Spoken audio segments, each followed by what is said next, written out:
মজা করে কাজটা করেছি এবং অনেক ইজি হয়েছে আমার ওনার সঙ্গে কাজ করতে। উনি অতটাই সাপোর্টিভ ছিলেন, সো ইজি হয়েছে বলেই আপনারা কিন্তু আমাদের রসায়নটা স্ক্রিনে দেখতে পেয়েছেন। আপনারা সবাই বলছেন যে আমাদের দুজনকে একসাথে দেখতে খুব ভালো লেগেছে, জাস্ট বিকজ যে আমাদের মধ্যে মানে আমাদের মধ্যে ওই ইজিনেসটা ছিল, কারণ আমরা অনেক কথা বলেছি, গল্প করেছি, মজা করে কাজটা করেছি।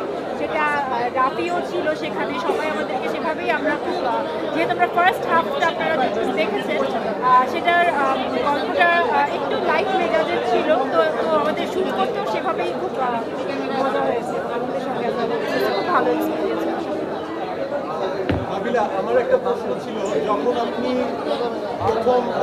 যখন আসলে প্রেসে আসলো যে আপনি অভিনয় করছেন, অনেকেই তো আসলে আপনাকে ফোন করেছে, মানে অজস্র ফোন দিয়েছে, কিন্তু আপনি সেগুলো রিসিভ করেন।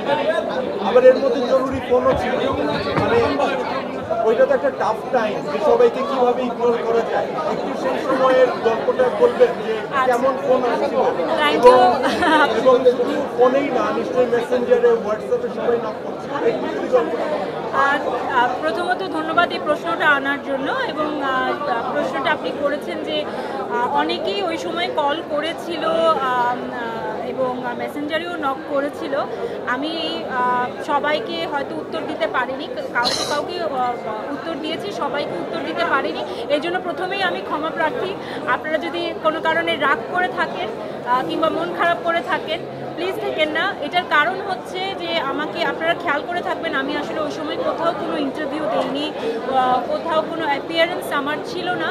এটা আমার যারা আমাদের পিআর টিমে ছিল তুফানের, যারা প্রচারণার জন্য কাজ করছেন, তাদের থেকে এটা স্ট্রিক্টলি নিষেধ ছিল যে যাতে আমি কারোর সঙ্গে ওই মুহূর্তে কথা না বলি বা কোথাও কোনো ইন্টারভিউ না দিই।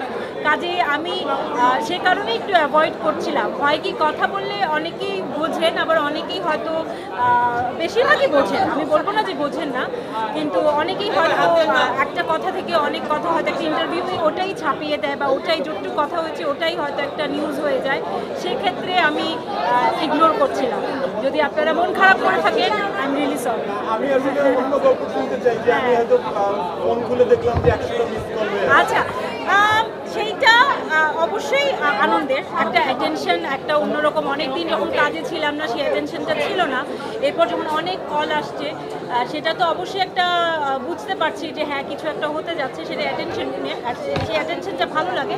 বাট ভালো লাগার চেয়ে আমার একটু মন খারাপও হচ্ছিল যে আপনাদেরকে আমি হয়তো সেভাবে জবাব দিতে পারছিলাম। সো সেটা আমার একটু আনন্দের চেয়ে স্যাডনেসটা বেশি ছিল। সেটা আমার উপর ছিল না, সেটা আমার ওই প্রযোজনা প্রতিষ্ঠান পিআর টিম করেছিল।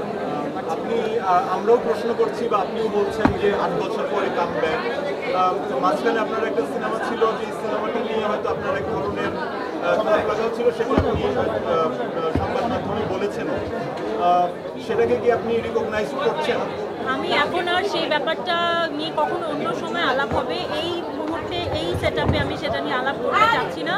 আর রেকগনাইজের যে কথাটা বলছেন, এতটুকুই বলবো, সেটাকে আমি আসলে সেটা অন্য একটা গল্প ছিল। সেটা আসলে আমাকে বলা হয়নি যে ফিল্ম আকারে রিলিজ পাবে, কাজে আমি ওটাকে ওভাবে গণনা করি না। পরবর্তীতে আমার আসলে জানাও নেই যে সেটা আসলে আদৌ কোনো ফিল্ম আকারে কোনো হলে রিলিজ পেয়েছিল কিনা। সো ওই বিষয়ে আমরা কখনো অন্য সময় আসবো।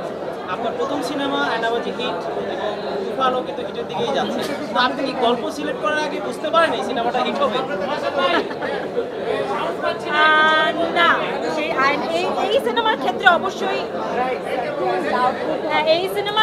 অবশ্যই আশা করছিলাম, যেহেতু Raihan Rafi is a hit machine director বলা হয়, উনি ব্যাক টু ব্যাক ওনার সিনেমাগুলো বেশ সফল হয়, এবং অফকোর্স সবচেয়ে বড় বিষয় হচ্ছে শাকিব খান রয়েছেন এই সিনেমায়। সো এটা হিট হবে এটা জানতাম। আয়নাবাজির সময় আসলে আমরা কেউই, শুধু আমি না, আমরা কেউই আসলে অতটা প্রত্যাশা করে কাজ করিনি। আমরা সবাই বুঝতে পারছিলাম যে কাজটি ভালো হবে, কাজটি করতে আমাদের ভালো লাগছে, সেই জায়গা থেকে করেছি। বাকি পুরোটা যা হয়েছে সেটা তো ইতিহাস, এটা আমাদের প্রত্যাশার বাইরে ছিল। তবে তুফান নিয়ে প্রত্যাশা ছিল।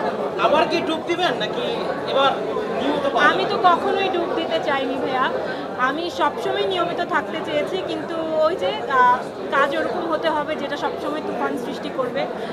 চেষ্টা করব যে নিয়মিত থাকার, এবং আশা করব যে যারা আমার শ্রদ্ধেয় পরিচালকরা আছে তারাও আমাকে মনে রাখবেন এবং কাজ করবেন। আবিলা, ফ্যামিলি এবং ফ্রেন্ডসরা কি বলছে? একটু ফ্যামিলির কথা শুনতে চাই। ফ্যামিলি এবং ফ্রেন্ডসরা তো অনেক খুশি। আমার হাজব্যান্ডও এসেছে আজকে, আম্মু আসার কথা ছিল, পরে আম্মু আর আসেনি আজকে। আমি একটা কথাই বলবো যে তারা আমাকে, মানে আমি যতটা না এক্সাইটেড ছিলাম, আমার হাজব্যান্ড, আমার মা, আমার তো ছোট একটা মেয়ে রয়েছে, তো তাকে যে দেখাশোনা করে, তারা এতটা বেশি এক্সাইটেড ছিল। এবং তারা আমাকে খুব স্বাভাবিক, যখন আপনার একটা 2 বছর 2.5 বছরের বাচ্চা থাকে, তাকে সামলে আপনি কিভাবে একটা ফুল ফ্লেজেড ফিল্ম করবেন সেটা একটু নার্ভাসনেসের বিষয় থাকে, বাট তারা আমাকে এতটা সাহস দিয়েছে এবং বলেছে যে না, তুমি যাও, আমরা সামলে নিব। সো আমি আমার পরিবারকে অনেক অনেক ধন্যবাদ জানাতে চাই, আমার হাজব্যান্ডকে, আমার মাকে এবং আমার পিচ্চিকে যে দেখাশোনা করে, ওর নাম মিলি, তাকে, যে ওরা আমাকে সাহস দিয়েছিল বলে আমি সাহস নিয়ে নামতে পেরেছিলাম, আমি কাজটা করতে পেরেছি।